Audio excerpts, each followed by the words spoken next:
A world of friends. At our school, we have students from all over the world. It's like a big, happy map. Some friends come from England, and their English sounds like a song we've never heard before. Many other friends are from a place called Japan. They are learning our words and our ways, just like we are learning theirs. We have friends from Germany, Italy, China, Korea, and Iran too. It's so exciting to meet people from so many different places. We always try to make our new friends feel welcome.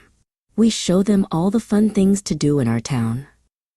They love to go sightseeing and visit all the places that tourists like to see. It's like being a tourist in our own city. They practice their English by talking to us. We talk about our favorite foods, games, and animals. To learn our language, they do all sorts of fun things.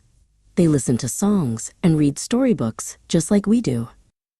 The best way to learn, they say, is to talk to people. So we talk and talk and talk. We ask questions and tell stories. Some of our new friends live with host families. That means they live in a Canadian home and become part of the family. It's a wonderful way to make new friends and learn about each other. They eat our food and see what it's like to live here. Even when our friends go back to their homes, we stay in touch.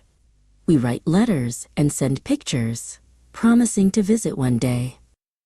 Having friends from all over the world makes our school a special place. It's a world of friends right here in our town.